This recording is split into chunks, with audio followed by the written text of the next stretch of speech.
Darius the Great ruled with wisdom, strength, and vision, uniting a vast empire that stretched across the known world, from Rome and Libya to India and the Mediterranean islands. His dominion included lands that now form dozens of modern countries, long before most of today's nations existed. His empire's vast borders reflected a truly global rule. He was not just a powerful king, but a thoughtful and forward-looking leader.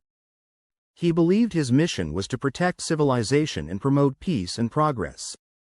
In his inscriptions, he described himself with self-awareness, knowing his strengths and acknowledging his limits. This honest view of himself gave him the courage to reshape the world. At the beginning of his reign, rebellions challenged his legitimacy. He acted decisively, defeating false claimants and rebellious leaders, calling them liars. At Behistun, he carved his image as a just ruler who stood firmly against falsehood. These actions were not signs of cruelty but necessary steps to unite the empire. Once peace was restored, he changed his approach, much like Cyrus the Great before him. He showed deep respect for diverse cultures, religions, and traditions. Temples were rebuilt, religious freedoms granted, and sacred lands preserved. This wasn't just political strategy, it reflected a real understanding of human dignity. Although he followed the teachings of Ahura Mazda, he never forced his beliefs on others. He knew that respect leads to loyalty. Greek sources tell us he banned inhumane rituals, such as child sacrifice, in regions like Tunisia. With the help of Phoenicians and Greeks, he replaced superstition with civilization. These efforts were part of a greater goal: to build a peaceful, unified world where people could live without fear. He can be seen as the father of global civilization. His vision was of a world ruled by peace, cooperation, and order. In exchange for the safety and stability the empire offered, people were expected to pay tribute and serve in its defense. The wealth of the world was not hoarded, but directed toward public works, roads, postal systems, fair taxation, and organized administration, all signs of a global mindset. These structures improved life across the empire. In Egypt, he was honored as a divine pharaoh. In Greece, even those who mistrusted Eastern rulers admired him, calling him the Great King, a title otherwise reserved for Zeus. Thinkers like Justin praised his justice and wisdom. His vision wasn't limited by geography. Campaigns into India, parts of Europe, and the Black Sea region showed his global ambition. Yet he conquered not just with armies, but with ideas, economy, and cooperation. Including Greek scholars, soldiers, and administrators in his court proved his openness to other civilizations.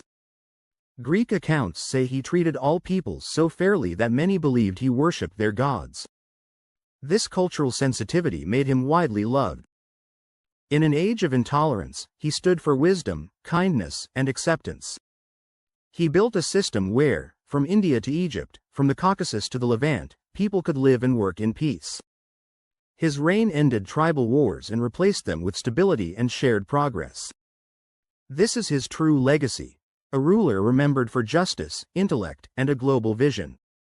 After securing the empire, he showed that rulership, to him, wasn't about domination. It was a path toward lasting peace and coexistence. From the rebellion-filled start of his reign, he emerged as a patient and enlightened monarch. He promoted not just tolerance, but the growth of other cultures and religions. He protected temples, supported local customs, and gave lands to religious institutions. He knew that hearts are won with kindness, not force. He viewed himself not only as the king of Iran, but as a guardian of civilization. Influenced by Zoroastrian teachings, he believed in the power of truth and order, as opposed to chaos and lies. His enemies were not just political rebels but symbols of disorder. His inscriptions, like the one at Behistun, presented his rule as a divine mission to restore harmony. At the same time, he understood that people stay loyal only if they feel respected.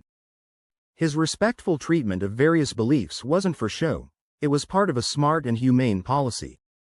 That's why Egyptians called him the son of Ra, and Greeks compared him to their gods. He never tried to destroy other faiths, but embraced their diversity. He also brought order to the empire's economy and administration.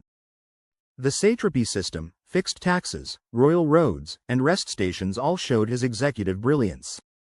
The royal road became the backbone of governance, enabling rapid communication across the empire, a model copied for centuries. Though seen as a military emperor, he was truly a master organizer of civilization. His outlook went beyond national borders. He dreamed of a world where cultures would coexist under a shared system of peace and fairness. Taxes were not for exploitation, but for building security, justice, and infrastructure. What's remarkable is that, despite his power, he remained humble.